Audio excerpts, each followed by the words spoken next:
శ్రీ గంగాధర భక్త సమాజం అధ్యక్షుని ఎల్లారెడ్డి కూడా మా బస్తీలో నుంచి రోడ్ వైడనింగ్ ప్రోగ్రాం పెట్టుకున్నారండి. అట్లా 80 ఫీట్ అమీర్పేట్ చౌరస్తా నుంచి వై జంక్షన్ వరకు, 60 ఫీట్ బాటా నుంచి దానికి గౌతమ్ చికెన్ సెంటర్ నుంచి షార్ప్ టర్న్ రైట్కి తీసుకొని మళ్ళీ లెఫ్ట్కి తీసుకొని జెడ్ ఆకారంలో ఆ 80 ఫీట్కి అటాచ్ చేస్తారంట.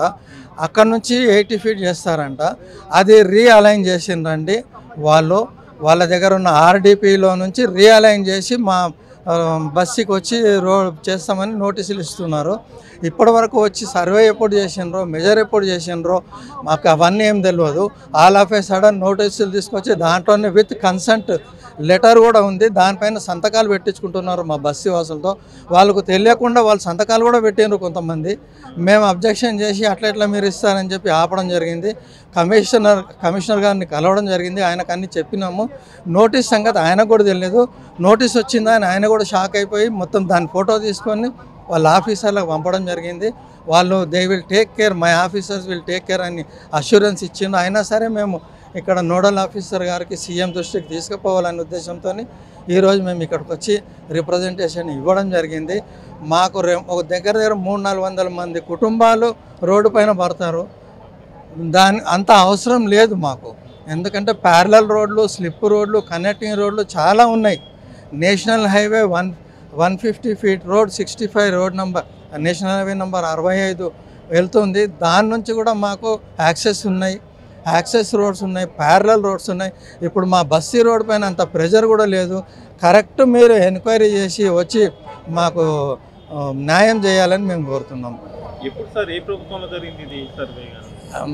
మాకే తెలియదు ఎప్పుడు సర్వే చేసిండ్రో తెలియదు, ఎప్పుడు మెజర్ చేసిండ్రో తెలియదు. మాకు ఎప్పుడు ఇంటిమేషన్ కూడా లేదు. మాకు డైరెక్ట్ నోటీస్ ఈ 3 రోజుల నుంచి వస్తుంది. మేము ఆపేసినాం బస్సులో. మాకు తీసుకోకుండా ఎవరు తీసుకోవద్దని బస్సులో చెప్పేసి డైరెక్ట్ కమిషనర్ గారిని కలవడం జరిగింది. ఆయన మాకు అష్యూరెన్స్ ఇచ్చి ఐ విల్ టేక్ కేర్, నేను మా ఆఫీసర్కి చెప్తాను, దే విల్ టేక్ కేర్ అని అన్నారు. మొత్తం అంతా సార్ అది సిఆర్పి రోడ్డు కాదు, కమర్షియల్ రోడ్డు కాదు. మా కమర్షియల్ కాంప్లెక్స్ లేవు, షోరూమ్లు లేవు. ఏదో ఇండ్లల్లో ఉండి వాళ్ళ బతుకు తెరువు రోజు గడవడానికి చిన్న చిరు వ్యాపారాలు చేసుకుంటున్నారు. అది దాన్ని చూసి ఇది కమర్షియల్ రోడ్ అంటే మాత్రం అన్యాయం సార్. రోడ్డు పైన పడుతున్నారు. మీరు కూడా వచ్చి మీ ఛానల్ వాళ్ళు కూడా చూడొచ్చు.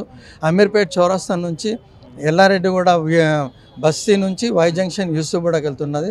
దాంతోపాటు ఎల్లారెడ్డి కూడా నుంచి 3-4 వెళ్తున్నాయి. బస్సు రూట్లు కూడా ఉన్నాయి పక్కనే. శ్రీనగర్ కాలనీలో బస్సు తిరుగుతుంది, సార్జేశ్వర నుంచి బస్సు తిరుగుతుంది. మాకు వాకబుల్ డిస్టెన్స్లోనే ఉంది. మా ఇంటి ముందు వచ్చి బస్సు ఆగాలని మేము ఎప్పుడు కోరలేదు, ఎవరు అడగలేదు. మాకు అవసరం కూడా లేదు సార్. మా దగ్గర మెట్రో జంక్షనే ఉంది.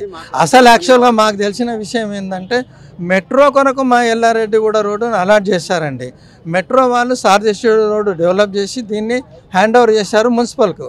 కానీ జీవోల నుంచి తీయలేదు కాబట్టి వాళ్ళు దే హ్యావ్ టేకెన్ అడ్వాంటేజ్. అక్కడ రెసిడెన్షియల్ అపార్ట్మెంట్ ఒక 500-600 ఫ్లాట్లు ఉన్న అపార్ట్మెంట్ వచ్చింది మా బస్తీలో. వాడు చేస్తున్న కథ లోకల్ ఎమ్మెల్యేని పట్టుకొని వాళ్ళు ఆడుతున్న నాటకం ఇది. కొంతమంది ఆఫీసర్లు కలిసి చేస్తున్న నాటకం. ఇదే విషయం మేము కలెక్టర్ దృష్టికి కూడా తీసుకెళ్ళినాం. ఇదే విషయం మేము సీఎం గారి దృష్టికి, నోడల్ ఆఫీసర్ దృష్టికి కూడా తీసుకెళ్ళినాం. సో మాకు న్యాయం జరుగుతుందని మేము ఆశిస్తున్నాము. మమ్మల్ని కోర్టు దాకా పోనీయకుండా ఈ ప్రభుత్వం మాకు న్యాయం చేయాలని, గత ప్రభుత్వం చేసిన అన్యాయాన్ని మీరు మాకు న్యాయం చేసి చేకూర్చాలని కోరుతున్నాం సార్.